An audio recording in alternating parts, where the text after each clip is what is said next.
Coming up on a Wednesday edition of the Jaguar Squad Show, the Senior Bowl is all the way back. The draft starts in Mobile. Where will the Jaguars begin their draft needs come April? We're going to look at some of the targets that are currently on the field at the Panini Senior Bowl and who might be a Jacksonville Jaguar. I sent Marques Ogden a list of dudes I wanted him to watch so we could talk about them. And they proceeded to have some terrible days at the Senior Bowl. So I'm going to tell you why that's not a real big deal here today. Well, that's why I say it gets play on the field. You can have all the hype. You can have all the talk. When it comes time to it, you got to play the game in between the hashes. Duval, it's the Jaguars Squad. Everything Jacksonville Jaguars every week. Breaking down all the big hits and game-changing plays from the Sunshine State. The way only the Locked On Podcast Network can. Gear up.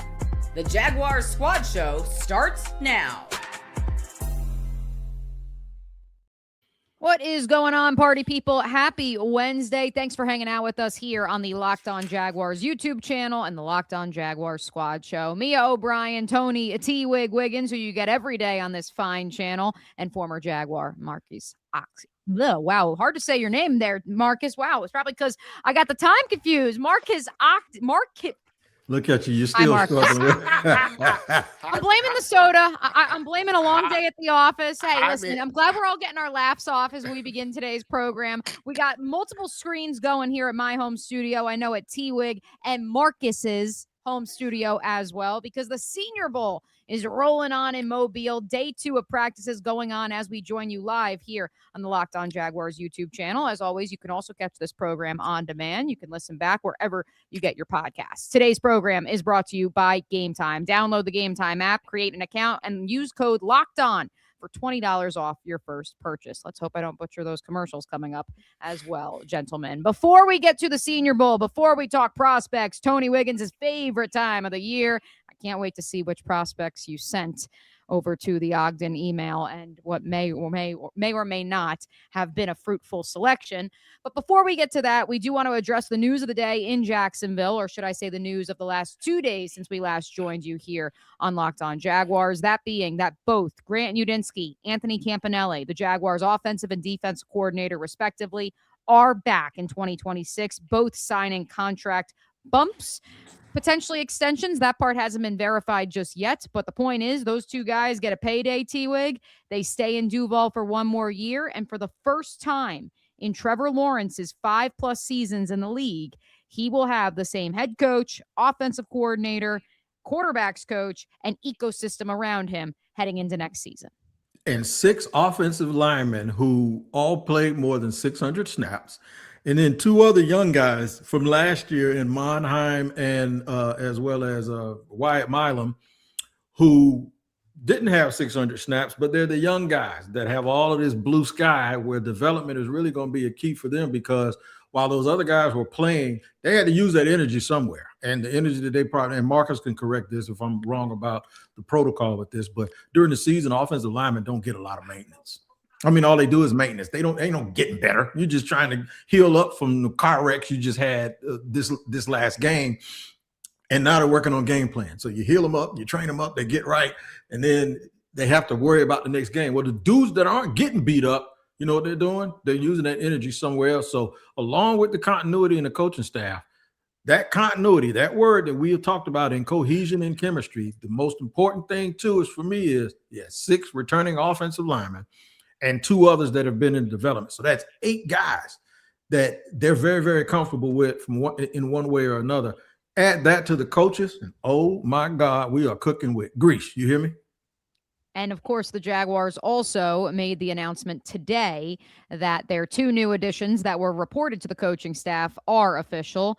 Matthew Arujo, who will serve as the defensive pass game coordinator. He spent 2 seasons with Anthony Campenile in Miami with the Dolphins. He spent last year with the Dolphins as their defensive backs coach. And Brian Picucci, old friend of the program of one Liam Cohen. He was with them in several programs, including the one that Liam Cohen was a player in, dating all the way back to UMass. Picucci has been Liam's right-hand man. He will serve as run game coordinator, and with Kaliki, I'm not even going to try to pronounce his last name, Marcus, the assistant offensive line coach, making his way across the country to Stanford to become their O-line coach. Presumably, Pacucci steps in as that third member of the offensive line group. You, of course, played offensive line for the Jaguars amongst other teams. I don't know if we've ever asked you this, and I apologize if we have. I've always found it fascinating, and by always, I mean in the year plus that Liam Cohen has been the head coach of the Jaguars. It's interesting to see how they structure practices as a group, because you have Sean Sarrett, the offensive line coach. You have offensive assistant Trevor Mendelson, who's basically a second assistant offensive line coach. And then you had Kaliki. And so you had one of those gentlemen working with the tackles, one working with the guards.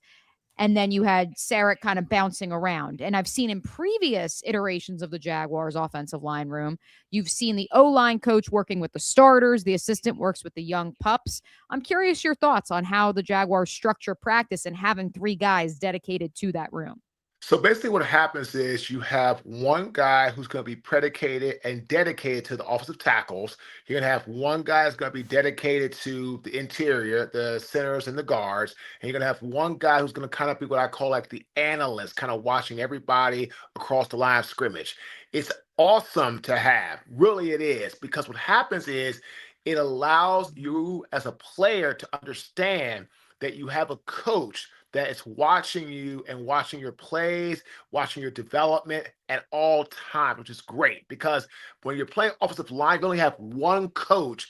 It's very hard to see things throughout the entire scope of the field. It gets really, really difficult. So what happens is usually what they'll do is they have one kind of watch the left side, want to watch the right side, and kind of looking all between for all the other third person. But what happens is it allows you as a player to know you've got a coach dedicated to your development, your advancement, which is great, because again, as an offensive lineman, it's all about technique, fundamentals, and body position. And it's not a natural position to play like a receiver running forward, catching the football, right? Running back, take the football, run. You're talking about like footwork and balance and combo blocks, pass blocking, slide protection, base protection. I can go on all day. And so it's not natural. So having someone to watch your development at all times is going to be really big for the Jaguars in 2026 going into the season. The Jaguars just making those two changes, therefore, to their entire coaching staff, which is unprecedented, at least in recent history here in Duval County. The same cannot be said, Marcus T. Wigg, for the rest of the league. Todd Monken hired as head coach of the Cleveland Browns this morning. Reports surfacing that defensive coordinator Jim Schwartz, still under contract, was a finalist for the job, set to be retained, stormed out of the facility in Berea, Ohio. Marcus, you have said on this program for the last 3 weeks, you would not go near that job with a 39.5-foot pole. And now we see the dominoes falling across the league. Nate Shieldhouse, who was also a finalist, the passing game coordinator for the Rams, now expected to return to the Rams. Will he be bumped up to OC? Well, we don't know, because Mike LaFleur spent the last 72 hours being wined and dined by the Arizona Cardinals, but now they reportedly are going to circle back with Seahawks OC Clint Kubiak. None of it makes sense to me. I'm glad it is not the team that we cover. Marcus, your impressions of January 28th, where the league stands with 2 head coaching vacancies remaining.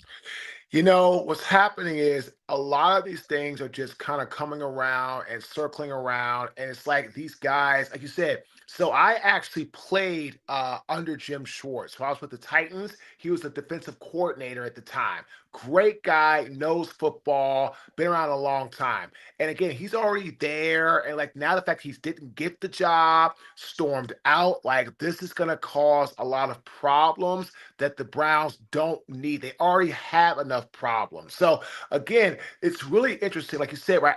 I truly believe that these teams already know who they want to hire. I mean, you can't tell me that. They know who they want to hire. They're going through all this stuff. It's all about, interviewing this person, that person. Like, you can't tell me some of these coaches like Brian Flores didn't deserve a job or Anthony Weaver didn't deserve a job. Now you get like Todd Monken, I mean, come on, man. Like, this is just, it's ridiculous. So To me, it's really a disservice where these teams need to just say, look, man, we'll do your process, but look, just be real. If you know you're going to hire, make them the offer and move on with your life. Don't drag your feet. Don't dance around. Don't keep some of these guys' hopes up. Like, come on, man. You can't tell me the Bills did not know they weren't going to hire Joe Brady. Come on. I mean, I truly believe they knew that. So, again, this is it's the coaching carousel stuff that goes around and around, which is exactly why I'm so glad I did not go the route of trying to coach in the National Football League.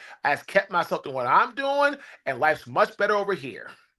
T-Wig, your thoughts before we hit our first time out, because I want to reserve a lot of time for the rest of the hour to discuss Senior Bowl prospects. I don't want to be, I'm 56, so I'm not going to be an age discriminator. I just don't understand this day and age when you hire a first-time head coach who's 60 years old. Now, because you know you're going to be doing it again in 4 or 5 years. And even with Pittsburgh, they're not hiring a first-time head coach. He's a native, but at least he has some hardware, right? The problem I have is you look at situations like the Rams, the 49ers, and then their sub-situations that come from those groups, the Texans, because of DeMeco Ryans with the 49ers, the Rams, Liam Cohen, and now Tampa has tapped back into Zach Robinson, who was with Atlanta as the offensive coordinator because they want that whole thing back, who was in LA. I get that. And then even the guys from Minnesota. What I don't get is Keenan McCardell is sitting right there. I don't know if you ever talked to him. Keenan McCardell is one of the smartest people I ever talked to. Keenan McCardell also is a financial wizard. Keenan McCardell is a dude that people looked at as Jimmy's sidekick. Ask people. Oh, Jimmy was the better player, but he wasn't no sidekick to know. Keenan is a leader. He coached Stephon Diggs in college. Stephon Diggs has made all pros. You see what he's done with Jettas everywhere he's been. How come ain't nobody grabbed him and said, hey, come interview for a job? I know he'll win the interview process, and he comes from that same tree. So it's that kind of stuff that kind of gets on my nerves a little bit where you see them kind of start recycling stuff. And this isn't against Todd Monken because I've talked to him too, and he's a great guy. The issue that I have is the entire staff was fired in Baltimore. I get John Harbaugh being snatched up. I think Sean What's-His-Face from Buffalo needs to be snatched up. Who, by the way, did say to at least Greg Auman of Fox Sports down in Tampa that he is going to take the year off because the Bucs have inquired about his services as DC. Yeah, but I would have inquired, if I'm the Raiders, I would have called him for a head coaching job. Because Probably should have. Right, that's the kind of person he is. How do you get fired as an OC and get a head coaching job? I'm flabbergasted. It just, to me, it just doesn't make sense, and that's why teams. And more so than the weather and Lake Erie and that dead man's curve that they have up in Cleveland. You know the one I'm talking about, Marcus. You go around that curve and all those tire marks are all on the wall. The one thing that bothers me about them is people will also turning this job down because of that nonsense. And if you want, for instance, the coach talking against the quarterback, the head coach talking against the quarterback, the GM picked 2 quarterbacks, and now the second of those 2 quarterbacks is a Pro Bowler, whatever, right? I wonder, is it like when you interview them, I know damn well when you interview them, you're like, okay, what's our plan at quarterback? My thing is no, what's your plan at quarterback? Y'all the ones picking, and we got a dude here that's in the Pro Bowl. Are you asking me, do I like him? Do you like him? It's just too much dysfunction. That's why I'm glad to be covering these Jaguars, man, because guess what? We had dysfunction, and it feels like it was 20 years ago, and it really only ended 11 months ago. My Snapchat memories reminded me as such, T-Wig. I found one from 4 years ago because the dysfunction was reigning supreme prior to Doug Peterson's hiring as well. TBT to Urban Meyer for my Harry Potter fans out there. Yeah, do you remember this? Do you remember the day that they had the interview with Trent Baalke and Shad when they said that they were moving on from Doug, but Trent was staying? And I came and did a short, and I said, Shad Khan is the worst owner in professional sports. And I had to bite it 3 weeks later, right? I'm like, okay, I was just angry.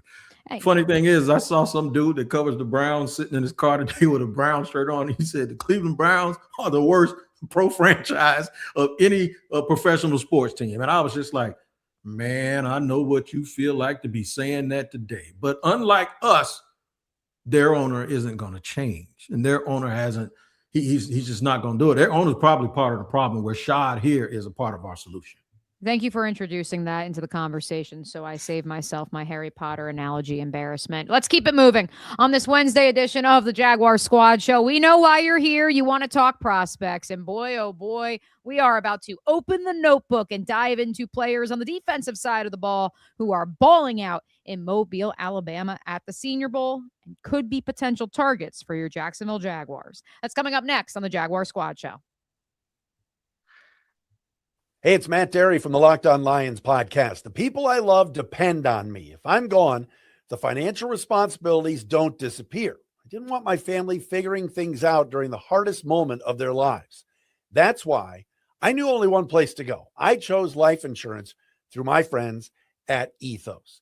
Ethos makes getting life insurance fast and easy, 100% online. You can get a quote in seconds, apply in minutes, and get same-day coverage. There's no medical exam.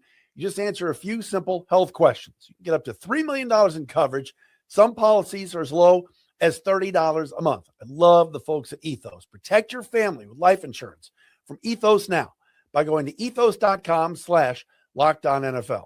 In as little as 10 minutes, you can get the free quote and up to $3 million in coverage at ethos.com/LockedOnNFL. That is ethos.com/LockedOnNFL. Ethos.com/LockedOnNFL. Application times and rates may vary. Welcome back to this Wednesday edition of the Jaguar Squad Show. Thanks for hanging out with us. I know there was some confusion in the chat, so want to make sure we set the record straight. We are with you Mondays, 4:30 p.m. in the off season, Wednesdays, 4 p.m. unless otherwise noted. Mia O'Brien, Marques Ogden, Tony T. Wigg Wiggins. See, there we go. After I was flubbing words off the top, the soda has settled. The vibes, they are good because now we are ready to get in our bag, boys. It's time to talk draft prospects at the Senior Bowl. One day of practice is already in the books. The second day of practice underway as we are recording and live with you on the Locked On Jaguars YouTube channel. So we may even look over at the TV and be like, ooh, okay. Did that Georgia State wide receiver just make another crazy one-handed catch? That was the play of the day on Tuesday afternoon. T-Wig, let's start with you on the defensive side of the ball. Who stood out for you? 30,000-foot view on defense for either team.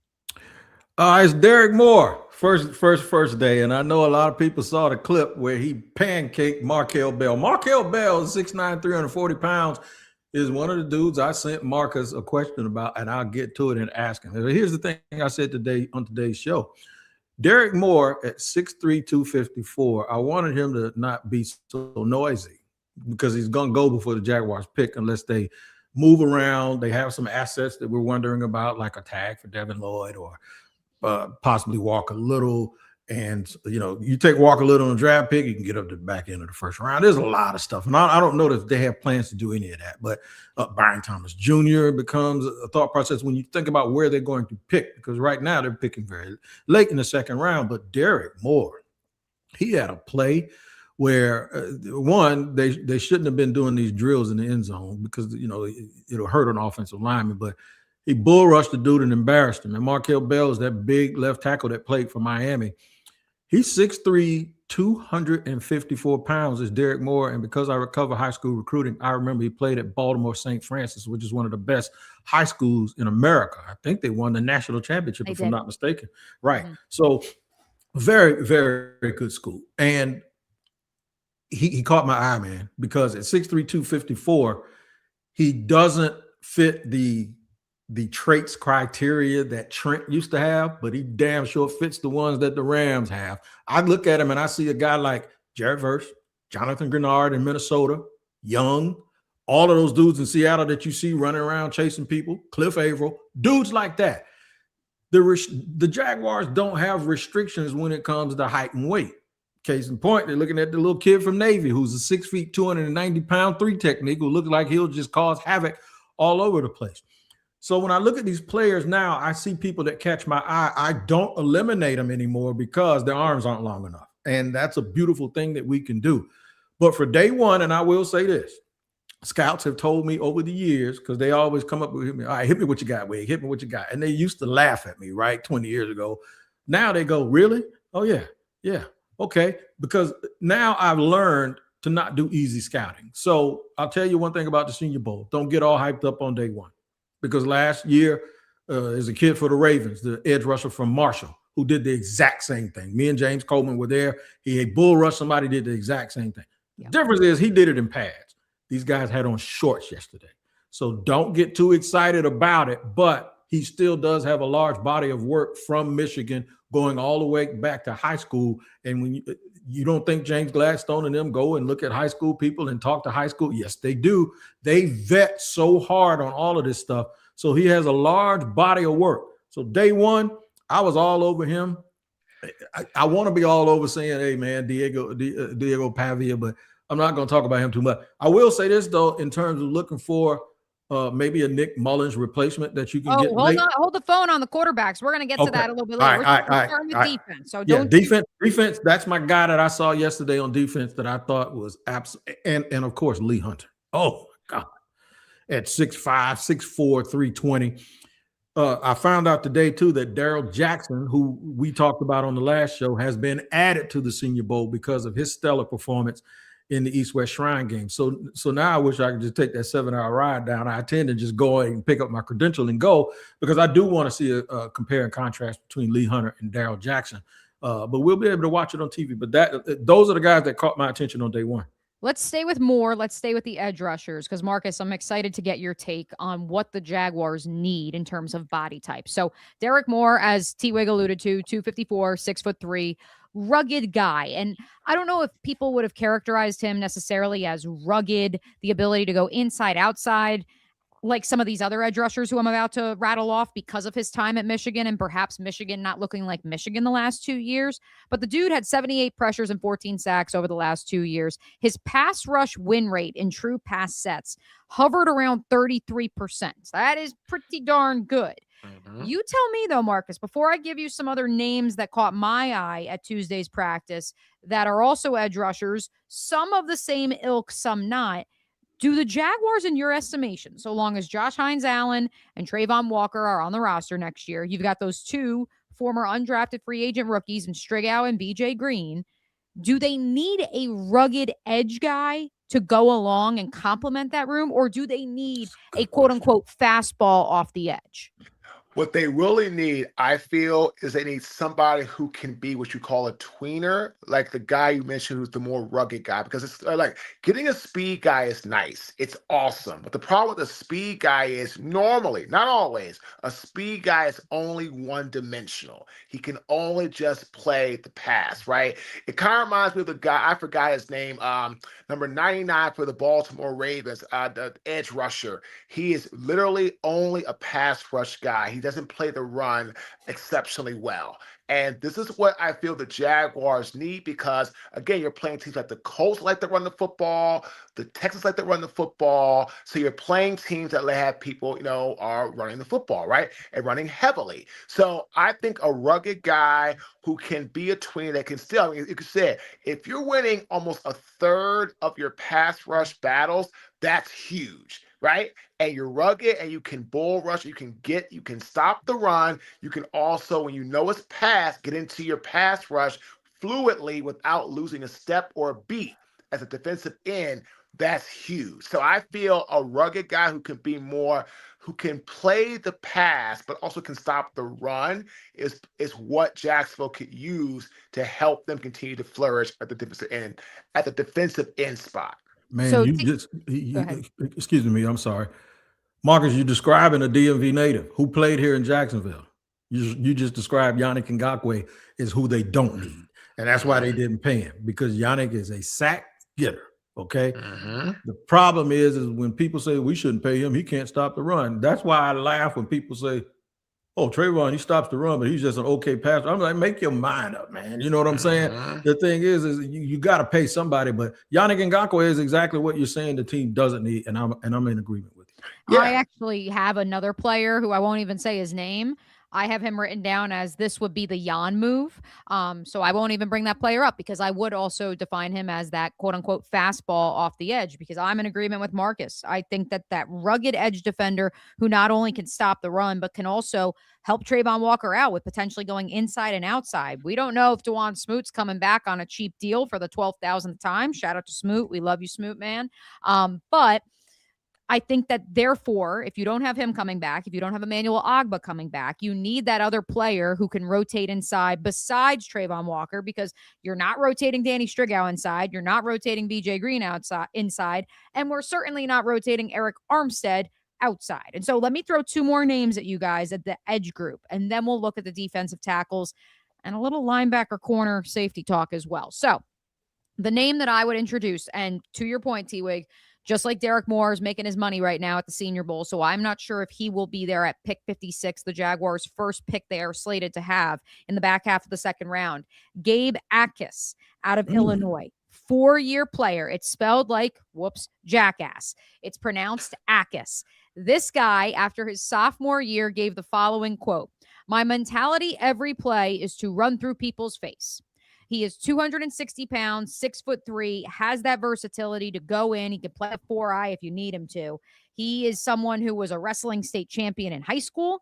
He had 20 sacks over the last 2 seasons, 85 pressures, 5 forced fumbles. There's a little Yannick Ngakoue in there for you because he was the king of the forced fumbles when he was here. And so I think that Akis ultimately would be a pipe dream at 56, the way that he has performed admirably through one day of work at the Senior Bowl, and certainly once people dive into those numbers. But for me, I think that is the ilk of a player you need. Another name I'd throw out there, and then Marcus, I want your take comparing this.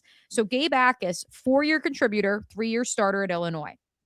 Zion Young, Mizzou, played at Mizzou all 4 years, but let me just give you his tackle for loss and sack numbers year by year. So his freshman season, he played in 8 games, 1 sack, 2 tackles for loss.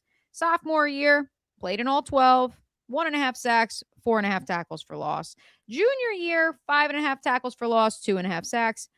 His senior season, he had 16.5 tackles for loss and 6.5 sacks. So, Marcus, you tell me as a scout, do you look at that and you say, ooh, that's a player who's still ascending, he's still growing, that sudden twitch that we saw at the Senior Bowl on Tuesday, that is where he was his freshman year too, he just wasn't given the opportunity? Or do you look at a player like Akis, who was given a little bit longer runway just because he was able to get on the field earlier, and the production is there, and you say, I'd rather go off that production than what I am seeing in person and what I saw in his final season of college with Zion Young? So if you're talking about drafting a player in the first, I'll say 3 rounds, right? Top 3 rounds, you're going off production. You're going to go off, what did they do in college? How did they perform? What was their numbers? What did that look like? Because if something goes wrong with that draft pick, if it doesn't work out, they don't pan out, they don't do well for whatever reason, you can at least say to your boss or whoever you have to report to that based off his production in college, his numbers, what he did, I felt it was a great pick for us. So I like the guy from Illinois in that regard. Yes, now in the later rounds, you can draft for potential, quote unquote, because in the later rounds, if a player works out, they love it. If they doesn't, maybe if he shows signs, we'll develop a little bit longer, a little bit more in our system, get a little bit stronger, work on his footwork or work on his hands, his skill sets, whatever. So I feel, you talk about early round picks, the guy from Illinois is and it sounds like he has better numbers overall. I mean, again, it sounds like he has a much better numbers, better production, more aggressive, and has the mentality that you need to go in against those larger, more physical offensive linemen in the NFL and make a statement compared to the other guy at Mizzou who has talent and who has flashes. When you draft high, though, flashes are nice, but you have to get the production and what they've been doing in college as well. And I think that comes first. T-Wig, that brings me to the player you already brought up and the position that many Jaguar fans listening to this show have been clamoring is the biggest position of need, defensive tackle. Lee Hunter was a player that I know you, me, Marcus, we thought, second or third round, he could be there. He ain't going to be there. Daniel Jeremiah's mock draft on Monday, 1.0, had Lee Hunter in the back half of the first round. My, oh my, as T-Wig alluded to, He's putting on a show so far through 1.5 days out in Mobile. And so I'm not even going to dive into the Texas Tech product because there's a chance, because Romello Height, the edge rusher, also putting on a show today. There's a chance all of the Texas Tech guys along the defensive line outside of Skylar Gill-Howard are gone by the time the Jaguars pick at 56. Marcus. And one more thing before T-Wig get his great insight. Let's understand something too, guys. When you're talking about Senior Bowls, bowl games, stuff like that, I'll say like 70 to 75% of the time, it is set up with the defense in that regard. Because defensive linemen, they don't have to worry about they can just go after the quarterback, rush through what they do, right? When you're playing offensive line and it's one-on-one pass rush, that is set up with the defense. People got to remember that. Like one-on-one pass rush, if you're offensive lineman and the guy across from you knows it is a pass, and it's no question up front, they don't have to worry about it, to think about it. They can get their hand in the dirt. They can click their heels up and say, you know what? I'm coming after you full bore with everything I got because I know there's no threat up front, which is why we hate, as offensive linemen, one-on-one pass rush because there's no threat up front.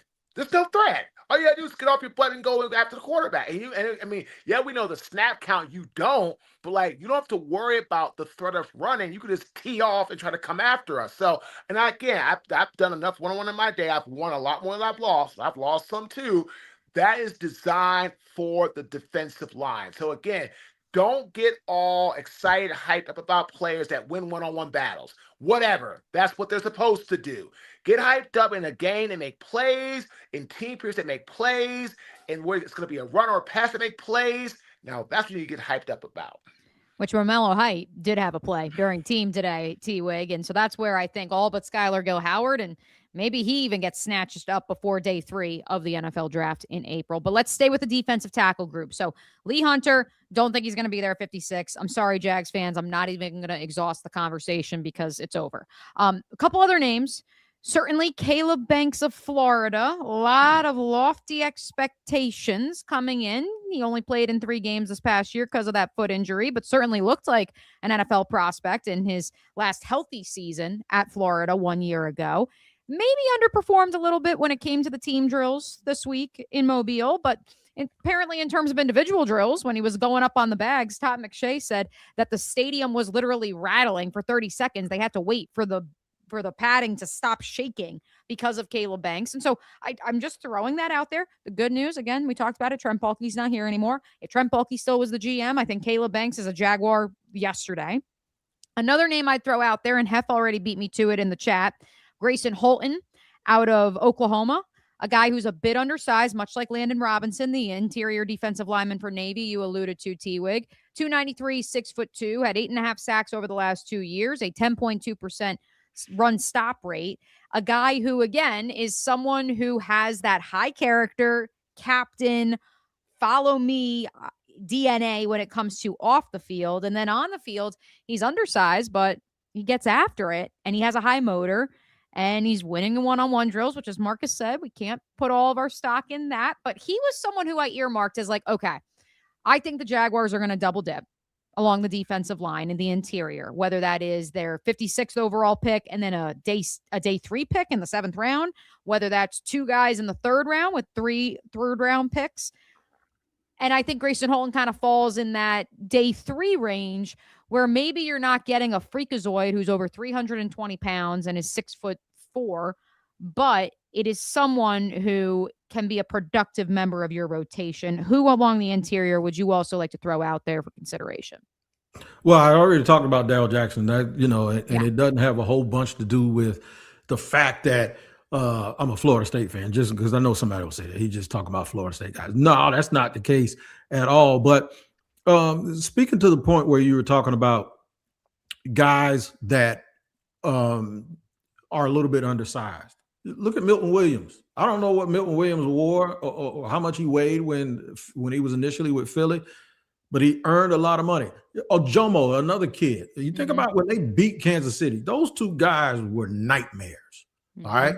They were absolute nightmares in that game. Jalen Carter was playing nose tackle, and this is when they won the Super Bowl. And now Milton Williams parlayed it into a big deal. You think about other guys that are about that same size. Javon Hargrove, that parlayed his play in Pittsburgh to a really, really big contract.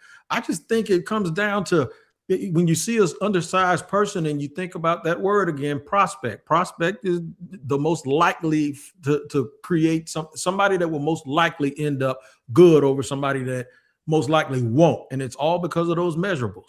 But I tell you what, Jarrell Casey didn't have measurables. Grady Jarrett didn't have measurables. But what they had is they had this other thing. And see, I love the fact that the Jaguars have a staff of people that care more about that thing than they do anything else. So I do believe that that's going to bode well in their favor in two ways. One, they'll get the evaluation correctly and they'll get a good player. But two, they'll get him at a spot where nobody expects them to get him. And that's the key. And I keep bringing this up. It's Puka Nacua in round 5, baby. You know what I'm saying? That becomes extremely valuable. And I'll give you a perfect example. And I'm not going to offense except for this example. You spent a lot of money on Diamond Brown. You spent a big time pick on Brian Thomas Jr., right? There wasn't nothing sweeter than Parker Washington. You know why you have Parker Washington there? Because it didn't cost you anything. And all he did was kept his head down and keep working. That's exactly what we're talking about this for. That's why those late picks are so important, because those dudes are going to do every single thing they can. People have been telling them they've been undersized their whole life, and they keep making it. They're going to do every single thing they can. And 9 times out of 10, those are the people that's going to be absolutely ready to go in here, because they're the little engine that could. They're like the runt out of a litter of Rottweilers. And the thing is you always want those intangibles to mean something. If you're traits based, it ain't going to mean nothing to you until you get beat by a whole bunch of them on Sunday. For the sake of time, on the defensive side of the ball, do you two feel that the Jaguars will address which of the following positions the earliest as of this writing, January 28th? Off-ball linebacker, corner, or safety? And then according to your answer, gentlemen, we'll give you some names and then we'll circle back to them in our final segment, because I know Marcus has to leave here in about 15 minutes or so. And we want to make sure we tap into his offensive line expertise as well as some of the other names T-Wigg threw at him. So of those 3 positions, T-Wigg, linebacker, corner, safety, which do you think goes first? Safety. Marcus, how about you? I was going to say corner. Corner. All right. So let's look at some corners, because my guy at the Senior Bowl, someone who I watched in the opening weekend of college football, Monday night standalone game. You may remember LT and you had Lawrence Taylor, you had Michael Jordan, you had Roy Williams, royalty for Bill Belichick's debut against little old Sonny Dykes and TCU. And this guy, Bud Clark, yes, sir, and the Horned Frogs, balled out on national TV. And he didn't stop from there. The safety out of TCU, who, yes, was with the program for 6 years, so he is an older prospect, to be fair. 185, 6'1", 15 interceptions in 4 years. Yes, he was there 6 years. I know, but that's just in the 4 years that actually counted towards the eligibility. He had 7 passes defended this past year, plus 4 picks. There's a lot of safeties to be had, and I know Hef has thrown out Wisniewski, who was, I believe, at the Shrine Bowl, the Texas Tech safety as well. And I think he may have gotten a Senior Bowl invite too, but I don't know. I haven't done enough watching of him. But Bud Clark, for me, much like Quentin Lake, once upon a time, fell to the 5th round after he tested poorly at the combine, but he had the pedigree. His father was a player in the league. He was someone who you turned on the tape and you said, that dude's a baller. I don't care what he ran in the 40. Bud Clark, for me, is that guy. TCU's known for putting out tough defensive backs, and they had one pick last year who was very, very similar. And they have had a very, very good defensive backs coach, who I believe is now the coach at Howard University, somebody's alma mater. So that goes a long way to be said. I got to shout out my boy Marcus. But yeah, I like him a lot. And the reason why I picked the safety position is because Travis is coming back. You got your nickel who's coming back. And I think it'll be addressed. I just think Bud Clark and the guy that I like at safety, I talked about Keontae Scott and those guys already. Miami, yep. Kamari Ramsey from USC. If you look at him, he's 5'11", 195 pounds. Who is that? That's basically Eric Murray. That's basically Jordan Lewis. That's basically some guys that played for the Rams. that body type.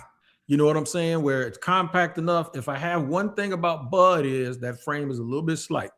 Even though he's a ball hawk, the frame is a little bit slight. I don't think it's going to prevent them from picking him, because I just don't think that they're going to use traits to eliminate people that way. But both of those guys, Mia, that's a good pull, because those are two guys that I'm very, very interested in. One, I always pay attention to who coached people. And when you do that, I think it was Pat Riley that said he'll always take a player from North Carolina when Dean Smith was the head coach. He says, because I know they'll know how to play. Yeah. And that's what you always want. Love it. Love it. And I think that, what for me, the reason for the safety pick, I agree with you, T-Wig. I don't think it's out of the question. Even after the Jaguars drafted Caleb Branshaw with their second pick last year, took essentially a red shirt in his rookie campaign. I don't think it's eliminated just because it's a room that they're, number one, always looking to fortify, and that's just who they are. But they have a lot of box safeties on this roster right now, Marcus. Do you still need that true center fielder, that true quote-unquote ball hawk in your back end? Oh, yeah, absolutely. And this is where, and that's why I was thinking corner, because you do have a lot of safeties in the room. Travis Hunter, you don't know how it's going to come back from the injury. And corner really hurt them against the Bills in that game, the last game of the AFC divisional round, wild card round. And that was tough. And finding corners is not easy. And again, the second round, you can get some phenomenal ones. Talk about phenomenal corners, second round draft pick, my draft class, Jacksonville Jaguar, and a Florida boy, Rasheem Mathis. Ooh. Second round pick by the Jaguars out of Bethune-Cookman, played against Rasheem for 4 years in college. He was always a baller. Always 6'2", 215-pound corner, could run a sub 4.5. Right? So those are the type of players you want to look for. And again, second round, you can still get some real high talent. It's really, really hard to find talent at corner. It's easier to find talent at safety. It usually is easier. But again, finding a ball hawking safety, now you're talking about a different level. So that's the key. So it's just all about that position. It was actually a former scout who's a friend of mine who's coaching right now. He was at one point was at Indiana and at Texas A&M. He told me when he was here, he said they were running that single high. They were running Gus Bradley's defense. And I now say this. I said, the problem with that defense ain't the fact that something's wrong with the defense. The problem with the defense is you're running single high and everybody ain't Earl Thomas. Right. That's and by the way, Kamari Ramsey is about Earl Thomas' size. The reason why that's so hard, Marcus, you're right. It's harder to find corners the later you get from the obvious ones. But the most difficult thing on defense I've heard to find, and this was some years back, and it has as much to do with the way colleges are coaching, is a safety who can play single high. They just don't, you don't see it a lot in college. And the dudes in college, it's basically 7-on-7 type stuff. You have to be a special player to play single high and have the trust of your teammates. Ed Reed could do it. Harry could do it. I think Tyrann Mathieu did it very well. But see, you see how I'm starting to think? It's like, okay, it's hard. It's hard. Where else am I going to go? It's very difficult to find a dude that you can trust to be back there and quarterback that defense and have the pressure on him to play from sideline to sideline. Another one of my draft class guys could probably do it. Troy Polamalu could probably do it. Oh, yeah. He's only in the Hall of Fame. Yeah, so Come on now. That was my draft class. So, I had Troy, man, who was, talk about baller status. So that was my draft class. Great guy. James Gladstone did come from the Rams, and not saying he's Les Snead, not saying he's Sean McVay, but we'll end with this. From Jordan Reed of ESPN, the Rams have only drafted one corner during the first 2 days of the draft since Sean McVay took over as head coach in 2007. And you know what? It might have caught up with him this year. Yep. Because they're at home because of that position. File that away. Let's take a timeout. When we come back, we're going to run through any remaining players that T-Wig sent to Marcus to watch in the Senior Bowl on offense that maybe did ball out or probably didn't on Tuesday out in Mobile. This is the Jaguar Squad Show on the Locked On Jaguars Network.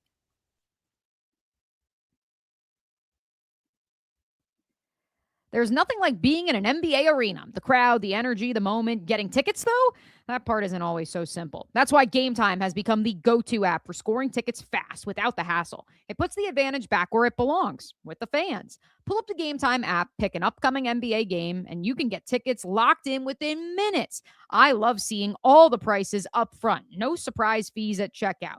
Being able to see the view from your seat before buying it made the decision so easy for me, and it will for you too. Take the guesswork out of buying NBA tickets with Gametime. Download the Gametime app, create an account, and use code LOCKEDON for $20 off your first purchase. That's code LOCKEDON for $20 off. Download the Gametime app today. And remember, it's gametime.co, not .com. One more segment to go with Marcus. Marcus has to jet at 5 o'clock, and so he will exit stage left. T-Wig and I will continue the conversation. We continue to take your questions and comments live here on this Wednesday edition of the Jaguar Squad Show. So we'll get to whichever prospects we may have missed at the Senior Bowl in that final segment. But for now, T-Wig, I want to hear, who else did you send to Marques Ogden to watch on the offensive side of the ball at the Senior Bowl this week and beyond? On the offensive line, I mentioned Markel Bell. He was one. The other one is Jeremiah Wright. I believe I mentioned Jeremiah Wright to Marcus because I had a question.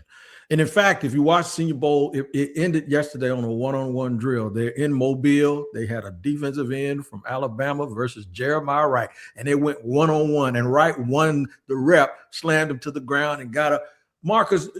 Somebody told me the Jaguars offensive linemen look like basketball players. It's like, we need to get bigger. And I'm like, well, you know what? You see them 15 yards down the field blocking on plays.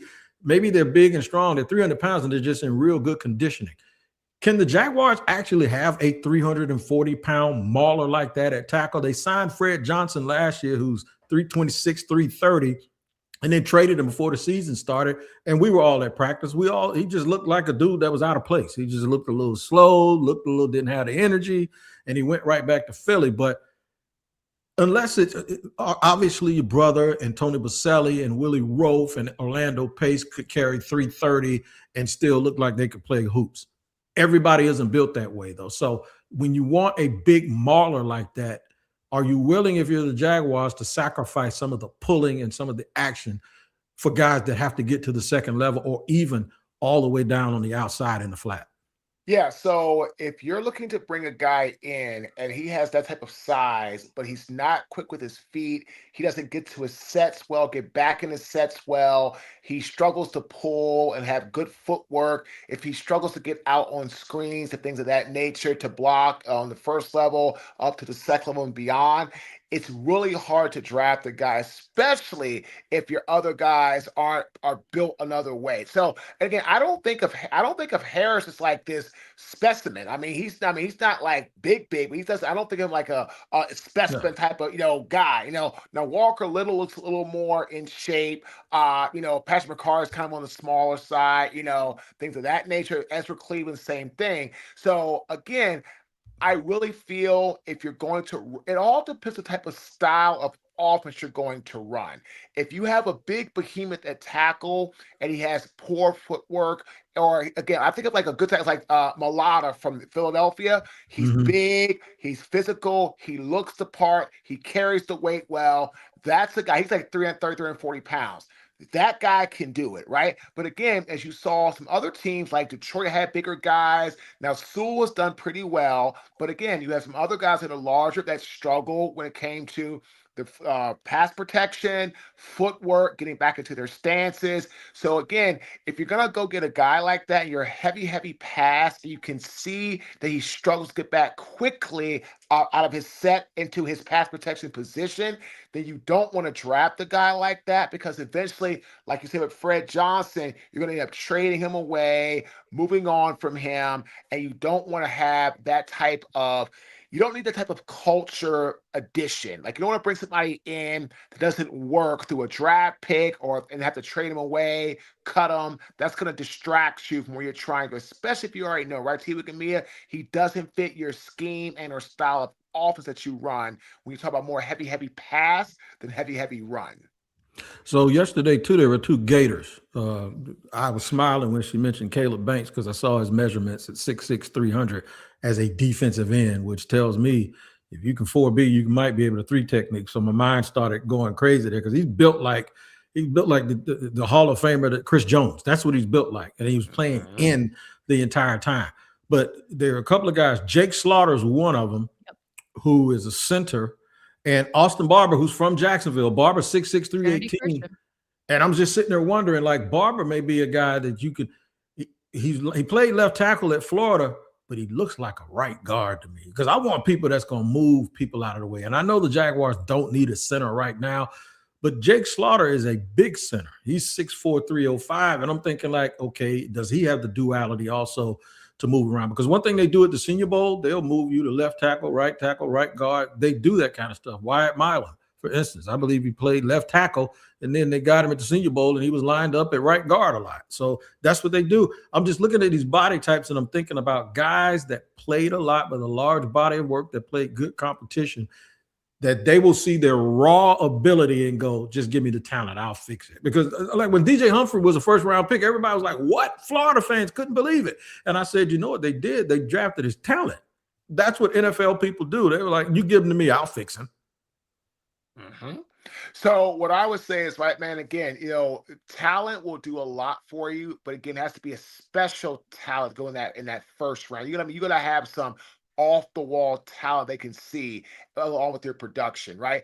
But great point to you, Wigg. If someone's playing left tackle in college and they feel he's a guard in the NFL, they feel much more comfortable making him go from left tackle inside. It's so much easier to go from tackle in college to go to guard inside because your footwork is not going to be as much moving around when it comes to your sets, when it comes to your body position, your alignment. You don't have to move your feet as much. The guys aren't as quick, aren't as fast off the ball. So if you're talking about guys who play tackle in college that you feel are really, really good maulers in the run blocking game in college, yes, guys like that can go from tackle in college to guard in the NFL with a much easier transition because it's a lot less footwork for them. Which is exactly what we saw at the Senior Bowl regarding two players that we have already discussed on this program. You alluded to Jake Slaughter, T-Wig. He was lined up at guard despite being a, quite frankly, All-American center at Florida, and he went against Gabe Akis at the 4I. See there. I like it. And I absolutely like that. And that's the competition. That's the part of being in Mobile I really, really miss. We're going to have to catch it a little bit on TV here. But, yeah, it's just the competition. It's the week. It's the grind. It's them having an eye to see what somebody does versus what they're going to ask them to do here. And once again, I don't mean to be glazing, but I just trust the Jaguars. And that trust was built based on last season and how they were able to push buttons and get people to play really, really well in stretches. It just caught up with them a little bit, and now they're in a position where they just got to add to it, man. And I'm just very, very excited about how the rest of this week is going. Y'all gonna have me glued in front of my TV watching the damn Senior Bowl this weekend. That's what you're gonna have me doing. Marcus, I know you got to run, but before you do, just give us your experience as you were coming up through the pre-draft process. And you said it to me as soon as we logged on before we pressed live on today's program. It's so wild for you to see Senior Bowl, Shrine Bowl, all live on NFL Network, the games, the practices as well. Yeah, man, it's nuts. So I played in the Hula Bowl coming out of college. So it was the Senior Bowl, East West, and the Hula Bowl were the three big bowls. I got to the Hula Bowl as a late invite when I was coached by Mac Brown, who was coach at Texas at the time, and it was awesome. I played against some great guys like Jordan Black out of Notre Dame, Alonzo Jackson out of Florida State. Matter of fact, I battled Alonzo Jackson every practice. I was right tackle, he was defensive end. I literally shut Alonzo down. We must have had like over 30 one-on-ones. I won almost every last one of them. And Alonzo in the game had 5 sacks when we played the actual game. And he was a second-round draft pick to the Steelers that year. So it was awesome, great experience. Got a chance to be interviewed by teams and front office people and play against the best of the best guys, Texas, Notre Dame, Florida State, Miami. Miami. My boy Brett Romberg was on the other team. Brett Miami. Romberg. Yeah, that was my guy, man. My quarterback was Cliff Kingsbury. That was my quarterback. Was Cliff Kingsbury. Yes, sir. So it was great, man. The coach that we played against was Larry Coker, who was at Miami at the time. So my point is, I remember like it was yesterday, but again, the bowls gave me an opportunity to really showcase my talent against guys who were considered the top talent in the country. And I went there and I showed out, and it really helped increase my draft status into the National Football League. So it's amazing, man. These bowl games are awesome for guys that want to put the work in and do what's necessary to achieve greatness. So yeah, man, let's continue to watch the Senior Bowl, guys, and everybody keep doing their thing. And we'll see you guys next week. Marcus, we're going to Senior Bowl. We're going to Senior Bowl next year. Me and you. I don't care if I got to pay for it. I'm in there. I want to take you to the Senior Bowl. We're going to get field pat. Mia, you going too. Don't be sitting there acting like I ain't taking you. I almost went this year, so I'm down for next year's trip. Marcus has to run. I'll see you at the Senior Bowl. There you go. There you go. We'll see you Monday, though, before then. So there you go. Marques Ogden has to run, but we are still with you guys for another 10, 15 minutes. And so if you have questions, if you have names you have your eye on at the Senior Bowl or in the draft process, leave them in the chat. T-Wig and I will get after them right after this.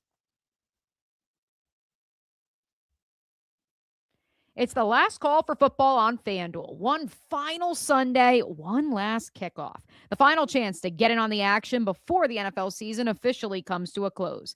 This is Super Bowl 60, and FanDuel is making sure you're right in the middle of it with a special offer just in time for the biggest game of the year. Whether you're backing the favorite, riding with the underdog, or building one last same-game parlay, this is the game that everyone's been waiting for. This is where prediction turns into plays, stats into storylines, and every snap feels bigger. If you're a new customer, bet just $5 and get $200 in bonus bets if you win. Make it count, because after the Super Bowl, party's over. Season is over, folks. Last call for football on FanDuel, an official sportsbook partner of Super Bowl 60. Visit FanDuel.com to get started. All right, T-Wig, just you and me the rest of the way. Let's run through any positions, any names we may have missed. I know that our friend Hef noted the linebacker position as one he has his eye on, not just for the Jaguars potentially as a priority, but maybe something they tap into on day 3, because the Rams, which is kind of largely our basis of where James Gladstone may make his assessments, given his time as the director of scouting strategy for Les Snead. Linebacker, he's got his eye on Jacob Rodriguez, the All-American, 5th in the Heisman voting out of Texas Tech, former quarterback at Virginia, and then Kyle Lewis out of Pitt. That's a name I don't think you threw in the O'Brien NFL notebook, Hef, so excited to dive into him. I'll throw Bryce Betcher into the conversation as well, the Oregon middle linebacker.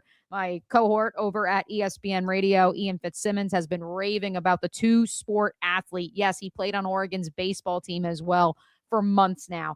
Both guys similar in body type, 233 for Rodriguez, 6'1", 227, 6 flat for Betcher. I bring that up, T-Wig, because I have Devin Lloyd's measurements in front of me when he was going through the pre-draft process. 6'3", 237. That's why he went in the first round, folks, because none of these linebackers I have listed here on my sheet, and I'm looking at Kyle Lewis, I don't think he matches those measurements for Devin Lloyd. None of them are as big as number 0, who could potentially be hitting free agency.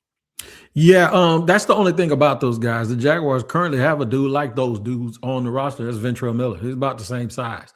And I'm thinking, if you want size, when I think back to Campenile, he had bigger linebackers in Miami. He had Quay Walker, who damn near the same size as Trayvon Walker at linebacker. But he had McDuffie. McDuffie was the dude that he coached at Boston College, who I thought they would sign as a free agent, but he was kept off the market last year because he's also a plus special teams player. McDuffie goes like 6'1", 233. So once again, this particular group of personnel people, I don't believe are going to sit there and disqualify players because they're an inch shorter or 5 pounds lighter than what you would optimally like. They're not taking these dudes in the first round. They're going to be day 2 and day 3 picks. So the production will matter. The production, as well as how much do you really love football? How much do you love the game? And the Jaguars have set the template now for the type of players that they want. Jack Kaiser, he fits the bill, man. You know, didn't play a whole bunch, but remember, Gladstone says guys if you go to a good team, you ain't gonna play. You may not play a whole bunch when you're a young dude. It might be year 2 or year 3. One thing I will mention about something we said earlier, your priority may not be what you get first. And I keep thinking about that. And the reason why we were talking about Derek Moore is he may be, if he's there, the first player they take. You know why? Because they'll be thinking he's the best player on the board. He gives us the edge. And I know we have Trayvon and Josh, but in 2 years, will we still have Josh? Or will we be making a decision on maybe an escalator and a contract and how much blue? And then you got this dude over here just flat out wrecking shop. Well, no, Josh, love you. I'm not trying to get rid of Josh Allen, but what I am saying is that is the reality in economics and the team building part of football. You take the best players as long as you have room for them. And then even if they're not starters, that's where the competition comes at, because you almost want them to make you have you got to make me play you. Mm-hmm. Make me play you. And when you're making him play you and the other guy seeing that he's coming and he wants to play, that's where that combustion comes from, where you start lifting off and being a franchise built on competition, as opposed to being one where you assign people certain things and you just say, okay, you're a role player, be a role player. I guarantee you, if people are backups and they're acting like they're backups, that team ain't no good. One more linebacker name from Breezy, Shad Banks out of TCU. I haven't done much work on him. Apologies, Breezy. T-Wig, have you looked into him at all? I haven't, but the second I was going up and down this list and I saw he was from TCU, I'm like, there's one of my schools again that I absolutely like taking players from. But there are a couple of guys, Caleb Elarms Orrs from TCU and Nnamdi Abiozer. They're both still those same guys, 6'1", 6'2", 224, 233. I'm thinking that you don't have to be Devin Lloyd size to replace Devin Lloyd. For instance, Fred Warner goes out and they stick Tatum Bethune. Tatum Bethune played at Florida State. Tatum Bethune, if he's 6 foot tall, I'm 6'6". Tatum Bethune probably 5'11", 230 pounds. And he stepped in and he played extremely well. So you don't always have to have the same body type. You just have to have the same thing inside your body. I love this one from our friend Meister in Kentucky. Hope you're doing okay with the snowstorms, by the way. If it comes to, say, our 2nd or 3rd round pick and there's a really high-ranked running back or wide receiver available, do you think the Jaguars would pull the trigger, T-Wig? On a wide receiver, yes. And the reason why is because when you do the math, okay, we know who the top 4 will be. Well, we know who the top 3 will be. If they bring back Patrick, he's number 4. And we think Brian Thomas Jr. is going to come back. But then you're going to mix in Travis Hunter. But you might want to look at getting a guy that gives you something that you don't really have. Like that kid from Notre Dame, the kid that'll jump, hang in the air and catch the ball with his body all contorted.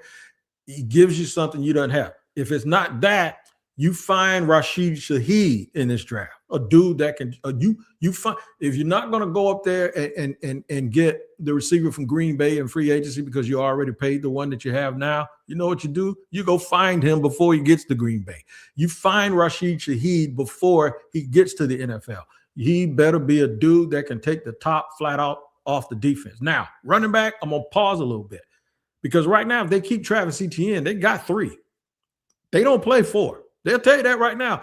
Which the added element of Bashal Tootin and the added element of the 3rd running back is the fact that they also play special teams, and one is very good at pass protection. And if Parker Washington is continuing to ascend up your depth chart, are you really going to use him as your primary punt returner? Right. I got another idea about that. Remember I talked about the receiver that can take the top off? Mm-hmm. Zachariah Brandt sitting right there in the 3rd round. You get a punt returner and you get a speed merchant and you get a dude you can run a jet sweep to who can take it the distance. They have to have something special. Remember, y'all, we got a word for that now. It's called superpower. That's it. And you're going to bring that and inject that into your franchise as long as everything else checks out. The running back thing, though, they may keep 4. and then have to decide. The third round is too early for me to decide whether you're going to activate LaQuint Allen on game day. I don't know if they'll do that. I think if they get there. But that's considering that is equating for Travis Etienne. Etienne coming back. Correct. If Etienne does not come back, you might be looking at one in the second round, to be honest with you. There you go. All right. File that one away. Our friends up in Kentucky. Last comment comes from our friend Hef. He was asked about, or when we brought up corners, he said his friend Hezekiah Massis, as we like to say, Cal, the real DBU. Don't let anyone tell you otherwise. But I didn't really think Massis stood out to me, Hef, at least from what I saw in limited viewing yesterday, but I know you were glued to the TV. I know that Chris Johnson out of San Diego State was someone a lot of there I go again. This is why we're going to hang up the phone here soon. Chris Johnson out of San Diego State was another player. A lot of evaluators and myself and other media members were excited to see 196 foot, the Mountain West player of defensive back of the year. And so I think that he is someone that a lot of people expected to really ball out first day of the Senior Bowl and did not. I didn't really see Massis, but what did you think from the corners? Anybody really catch your eye on day one? Well, while I haven't seen him yet, I'm intrigued to continue to watch. This stuff's going to be repeated over and over again on your television. So if you miss something, you always go say, I want to see what Dalen Everett looks like. Dalen Everett played a lot of football at Georgia, and he's a little bit under 6'1", about 193 pounds. I want to see him. It's easy to watch kids at Georgia while everybody's so good, and then you got to pull them out of there and separate them. I want to see what Dalen Everett looks like for the University of Georgia, because he was a 5-star recruit, big-time player, and he played a lot of football. Once again, large body of work. So you can tell that when I did my work, I started focusing on local players first and then moved my way out, because I forgot to mention somebody, and that's Tim Keenan. Tim Keenan is a big-time 332-pound player from Alabama that goes about 6'1", and he can play 3 technique and nose guard. So see, right there you go. That's the kind of player that you're talking about. Large body of work, competition, has had dominant stretches, who has the versatility to help the football team. So started out local this week, is going to move next week, starting tomorrow, to be a little bit more national with it and pay more attention to the Senior Bowl stuff. And obviously we'll have it right here and on Locked On Jaguars. I'm glad you ended with a defensive lineman, because Mindset Gains just hopped in the chat and said, I feel like the Jags should address the D line, make it dominant. Eagles and Seahawks have shown you need to make it to the big game. Mindset Gains, if you go to the beginning of this show, which is available on demand at the Locked On Jaguars YouTube channel and wherever you get your podcasts, we dove into a bunch of prospects, both at the edge position as well as the interior of the defensive line. You also will hear me unable to pronounce Marcus's name and other basic words like evaluator. So that's probably our cue to get on out of here on this Wednesday edition of the Jaguar Squad Show. But as T-Wig alluded to, he will have your first listen each and every day the rest of this week on the Locked On Jaguars YouTube channel. So keep it locked right here. Until Monday, 4:30 p.m., be there or be square. We will catch you later. Everybody enjoy the Senior Bowl.